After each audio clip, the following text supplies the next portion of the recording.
കുന്നത്തുനാട് മുൻ MLA PV ശ്രീനിജന്റെ ശൈലി നമുക്കെല്ലാവർക്കും അറിയാവുന്ന ഒരു കാര്യമാണ്.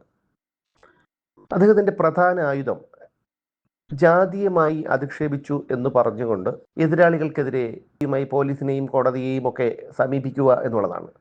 മറുനാടൻ മലയാളിയുടെ ചീഫ് എഡിറ്റർ ഷാജൻ സ്കറിയയും കിറ്റെക്സ് MD സാബു ജേക്കബും ഒക്കെ ഈ ഒരു ദുരിതം അനുഭവിച്ചതാണ്. അവർക്കെതിരെ എല്ലാം Shri PV Sreenijan SC/ST atrocities act പ്രകാരം കേസ് കൊടുത്തിട്ടുണ്ട്. അത്തരത്തിലൊരാളാണ് PV ശ്രീനിജൻ. ഈ PV ശ്രീനിജൻ മലയിടം തുരുത്ത് വിഷയമാണ് ഈ ഇടയ്ക്കാണ് ഉയർന്നു വരുന്നത്. അപ്പോൾ മലയിടം തുരുത്ത് വിഷയം ഉയർന്നു വന്നതിന് ശേഷം അവിടെ ചെന്ന PV ശ്രീനിജനെ ആൾക്കാരൊക്കെ കൂവി ഓടിച്ച ഒരു ദൃശ്യങ്ങളൊക്കെ സമൂഹ മാധ്യമങ്ങളിലുമൊക്കെ നമ്മൾ കണ്ടതാണ്. എന്നാൽ ഈ ഭൂമിയുടെ മലയിടം തുരുത്ത് ഈ ഭൂമിയുടെ ഉടമ ശങ്കരൻ നായരുടെ ചെറുമകൻ ജീവേഷ് എന്ന PV ശ്രീനിജനെതിരെ വളരെയധികം രൂക്ഷമായിട്ടുള്ള ആരോപണവുമായി രംഗത്തെത്തിയിട്ടുണ്ട്. പ്രശ്നപരിഹാരത്തിനായി UDF സർക്കാർ നന്നായി ശ്രമിച്ചുകൊണ്ടിരിക്കുകയാണ്. മന്ത്രി റോജി M. ജോൺ ഈ സമരക്കാരുമായിട്ടൊക്കെ ചർച്ച നടത്തി. ഈ സാഹചര്യത്തിലാണ് ഇപ്പോൾ ഈ ശങ്കരൻ നായരുടെ ചെറുമകനായ ജീവേഷ് അതിരൂക്ഷമായുള്ള പ്രതികരണവുമായി ശ്രീനിജനെതിരെ രംഗത്തെത്തിയിരിക്കുന്നത്.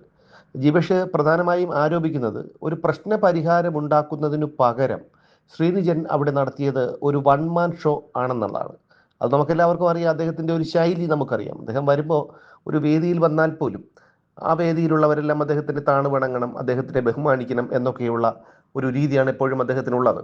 മുമ്പ് ഒരു പരിപാടിയിൽ പങ്കെടുത്തപ്പോൾ സാബു M. ജേക്കബ് വിരുദ്ധാഭിപ്രായത്തിൻ്റെ പേരിലോ മറ്റോ അദ്ദേഹം ആ സ്റ്റേജ് വിട്ടു പോയതിനെ താൻ ഒരു പട്ടികജാതിക്കാരനായ താൻ കടന്നു വന്നതുകൊണ്ടാണ് അദ്ദേഹം വേദി വിട്ടു പോയത് എന്ന് പറഞ്ഞ് വലിയ കോലാഹലമുണ്ടാക്കിയ ആളാണ് ഈ PV ശ്രീനിജൻ. അപ്പോൾ PV ശ്രീനിജന്റെ വ്യക്തിത്വത്തെക്കുറിച്ചും അദ്ദേഹത്തിന്റെ ശൈലിയെക്കുറിച്ചുമൊക്കെ നമുക്കറിയാവുന്നതാണ്. പൊതുജനങ്ങളുടെ രക്ഷകൻ എന്ന ഇമേജ് ഉണ്ടാക്കുന്നതിലായിരുന്നു ഈ PV ശ്രീനിജന്റെ ശ്രദ്ധയെന്നും യഥാർത്ഥ അവകാശികളുമായുള്ള സംവാദത്തിനോ നിയമപരമായ പരിഹാരത്തിനോ ഒന്നും ഈ ശ്രീനിജൻ വേണ്ടത്ര പരിഹാരം കണ്ടില്ല, അല്ലെങ്കിൽ പ്രാധാന്യം കണ്ടില്ല എന്നുമാണ് ഇപ്പോൾ ഈ ജീവേഷ് ആരോപിക്കുന്നത്.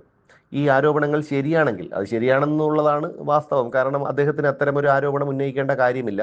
പിന്നെ PV ശ്രീനിജൻ എന്നൊരു വ്യക്തിയെ കേരളത്തിലെ പൊതുസമൂഹത്തിന് നന്നായി അറിയാവുന്നതുമാണ്. PV ശ്രീനിജന്റെ ഒരു ലക്ഷ്യം തൻ്റെ ഇമേജ് വർദ്ധിപ്പിക്കുക എന്നുള്ളതായിരുന്നു. അല്ലാതെ പൊതുജനങ്ങളുടെ രക്ഷകൻ, ഈ സമരക്കാരുടെയൊക്കെ രക്ഷകൻ എന്നുള്ള ഇമേജ് ഉണ്ടാക്കിയെടുക്കുന്നതിലായിരുന്നു അയാൾക്ക് കൂടുതൽ താല്പര്യം. എന്നാൽ ഈ പ്രശ്നത്തിന് പരിഹാരം കാണാൻ PV ശ്രീനിജൻ ശ്രമിച്ചിരുന്നുമില്ല.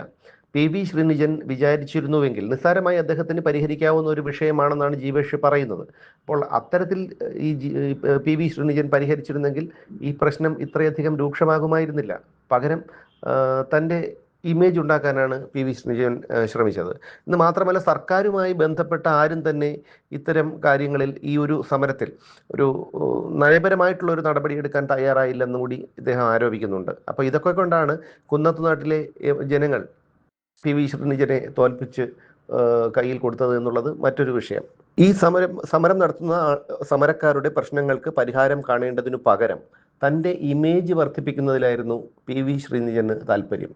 PV ശ്രീനിജൻ വിചാരിച്ചിരുന്നുവെങ്കിൽ നിസ്സാരമായി ഈ പ്രശ്നം പരിഹരിക്കാമെന്നും ജീവേഷ് പറയുന്നുണ്ട്. അത് മാത്രമല്ല, കഴിഞ്ഞ സർക്കാരുമായി ബന്ധപ്പെട്ട ആരും തന്നെ ഈ ഒരു പ്രശ്നത്തിന് പരിഹാരം കാണാൻ ശ്രമിച്ചിരുന്നില്ല. അത് നമുക്ക് സ്വാഭാവികമാണ്. കാരണം ഈ സമരം നടത്തുന്നവരിൽ കൂടുതലും പട്ടികജാതിക്കാർ ആണ്. അപ്പോൾ അതുകൊണ്ട് ഈ പട്ടികജാതിക്കാർക്ക് അവരോടൊപ്പം നിൽക്കുന്നു എന്ന് തോന്നിപ്പിച്ചുകൊണ്ട് യഥാർത്ഥത്തിൽ അവരുടെ പ്രശ്നങ്ങൾക്ക് പരിഹാരം കാണാതിരുന്നുകൊണ്ട് അത് രാഷ്ട്രീയമായി മുതലെടുക്കുകയാണല്ലോ ഈ കമ്മ്യൂണിസ്റ്റ് രീതി.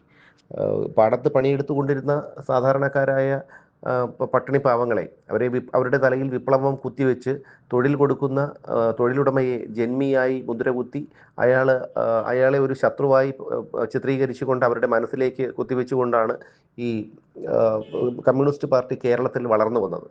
ജന്മികൾ എന്നവർക്ക് പേരിട്ട് കൊടുത്തു.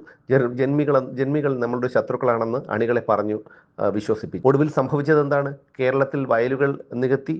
അതുപോലെ അന്ന് സമരം ചെയ്ത സാധാരണക്കാരായ പാവങ്ങളുടെ പിൻതലമുറക്കാർ ഇപ്പോഴും അവർ കടത്തിണ്ണയിലിരിക്കുകയും അവർ കൂലിപ്പണി എടുക്കുകയും ഒക്കെ ചെയ്യുകയാണ്. പട്ടിണി പാവങ്ങളായി കമ്മ്യൂണിസ്റ്റ് പാർട്ടിയുടെ അണികളായി അവരിപ്പോഴും നടക്കുകയാണ്. അന്ന് സമരം ചെയ്യിപ്പിച്ച നേതാക്കളാകട്ടെ പിന്നീട് മുഖ്യമന്ത്രിമാരും മന്ത്രിമാരും MLA മാരും ഒക്കെയായി, മുതലാളിമാരും ഒക്കെയായി എന്നുള്ളതാണ് ഒരു യാഥാർത്ഥ്യം. PV ശ്രീനിജനും കഴിഞ്ഞ പിണറായി സർക്കാരിന് നിസ്സാരമായി പരിഹരിക്കാൻ കഴിയുമായിരുന്ന ഒരു വിഷയമായിരുന്നു മലയിടം തുരുത്തിലേത്. മലയിടം തുരുത്ത് വിഷയത്തിൽ വർഷങ്ങളായി നിലനിൽക്കുന്നതാണ് ഈ നിയമപ്രശ്നങ്ങൾ. അത് അവസാന ഘട്ടത്തിലെത്തിയ ശേഷം സുപ്രീം കോടതി വരെ അന്ത്യശാസനം കൊടുത്തതിനു ശേഷമാണ് വിഷയം വലിയ രാഷ്ട്രീയ ചർച്ചയായത്. പക്ഷേ ശ്രീനിജന്റെ ശിങ്കിടികളുമൊക്കെ പറയുന്നത് അദ്ദേഹം ജനങ്ങളുടെ ആശങ്കകൾ ഉയർത്തിക്കാട്ടുകയും സർക്കാർ തലത്തിൽ ഇടപെടലുകൾ ആവശ്യപ്പെടുകയും ഒക്കെ ചെയ്തു എന്നതാണ്. അതൊരിക്കലും വിശ്വസിക്കാൻ കഴിയുന്ന ഒരു കാര്യമല്ല. കാരണം അവിടെ ഇത്തരത്തിൽ വലിയൊരു സമരം നടന്നിട്ട് പോലും അതിന് ഈ കഴിഞ്ഞ 10 വർഷങ്ങൾക്കിടയിൽ ഒരു പരിഹാരം കാണാൻ കഴിയാത്തയാളാണ് കുന്നത്തുനാട് MLA. അദ്ദേഹത്തിന് അതിലൊന്നും താല്പര്യമില്ലായിരുന്നു. അദ്ദേഹത്തിന്റെ അനധികൃത സ്വത്തിനെ കുറിച്ചൊക്കെ പുറത്തു വന്നതാണ്, അദ്ദേഹത്തിന്റെ സമ്പാദ്യത്തെ കുറിച്ചൊക്കെ പുറത്തു വന്നതാണ്. അപ്പോൾ ഈ കാര്യങ്ങളൊക്കെ മനസ്സിലാക്കിയത് കൊണ്ടാണ് കേരളത്തിലെ ജനങ്ങൾ വീണ ജോർജിനെയും KB ഗണേഷ് കുമാറിനെയും ഈ PV ശ്രീനിജനെയും അടക്കമുള്ള പല ഇടതുപക്ഷ MLA നേതാക്കളെയും ഒക്കെ ഇപ്പോൾ തോൽപ്പിച്ച് വീട്ടിലിരുത്തിയിരിക്കുന്നത്. എന്തായാലും PV ശ്രീനിജൻ എന്താണ്, അദ്ദേഹത്തിൻ്റെ യഥാർത്ഥ ലക്ഷ്യം എന്താണ്, വ്യക്തിത്വം എന്താണ്, ശൈലി എന്താണ് എന്നുള്ളത് ഒരിക്കൽ കൂടി കേരള സമൂഹത്തിന് മുന്നിൽ തുറന്നു കാട്ടുകയാണ് ഈ മലയിടം തുരുത്ത് ഭൂമിയുമായി ബന്ധപ്പെട്ട അതിൻ്റെ യഥാർത്ഥ ഉടമ ശങ്കരൻ നായരുടെ ചെറുമകൻ ജീവേഷ്.